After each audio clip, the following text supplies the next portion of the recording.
just remembered something. Two things actually I want to talk about. One is again the monumental bad writing. It's not just bad; it's unoriginal. The scene where Paul is talking to Doctor Kynes and tells her, "I know, or I can tell that you lost someone to the Harkonnens, or lost someone in fighting to the Emperor." I think I found out where that comes from. I think that's in the original novel, if I remember correctly, and it's actually the Shout-Out Mapes. Jessica's confronting the Shout-Out Mapes and reading her and flushing out her secrets, so to speak, using her Bene Gesserit techniques. So these people, these writers, were so unoriginal they couldn't even come up with their own backstory for Dr. Kynes. It's bad enough that she's not the mother of Chani. It's bad enough that she's not the leader of the Fremen. It's bad enough that she doesn't have agnostic views on religion, about faith. And it's bad enough that she's not eco-planning the planet behind the Emperor's back. They can't even come up with their own backstory. They have to steal somebody else's backstory. And a backstory for a character that they also downgraded and by pure coincidence race-swapped. The Shout-Out Mapes. And the Shout-Out Mapes is somebody who is warning the Duke about a secret plot against him. There's a traitor in the midst, and she tells Paul this. She entrusts him with that secret because he saves her life from the Hunter secret. And she says, "I owe your water debt. We Fremen, we pay our debts." And that's a good scene, and that's in the extended version of the David Lynch movie, to be fair. That part about water debt. So, and this is like what happened with Jamis being given a line that actually belonged to Dr. Wellington Ewing. And it shows you how insincere they are in these gender race swaps. They're not actually concerned with making the characters interesting. They just want to over-polish Paul, and forget everybody else. And at the same time, while they're over-polishing him and over-polishing Jessica, they do the opposite and make him a buffoon. Even in Dune Part 2, which is a great movie, you have him not looking behind him to see if somebody's sneaking up on him, and his mother berates him. But in the first movie, he can hear a pitter-patter of steps in the sand. And they even mention that again in the second movie. So even that bad writing caught up with the second movie as good as it is.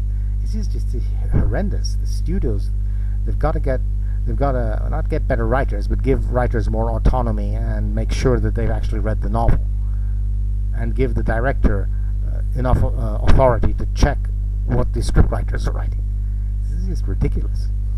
It's like somebody's nose, eyes, and mouth are in different, and ears are in different parts of the room, not coordinating with each other.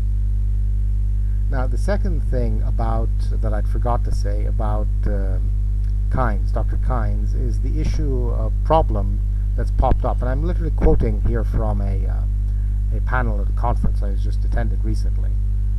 I wasn't in that particular panel, but they mentioned this whole issue of tokenism and empty tokenism, having a token woman or a token black person in a movie or a novel to look how diverse we are, but that person has no real importance. This is what's happening in Dune Part 1. And now the antidote to this is it's not quantity, it's quality. This is art, this is not science, this is not statistics. It's qualitative, not quantitative. And here's a perfect example of quality. Harry Lennox, the actor that we all saw playing Locke in Matrix Reloaded, he pops up in a very amazing role in the movie Titus, made in 1999. It's an Anthony Hopkins movie, and it's a Shakespearean play.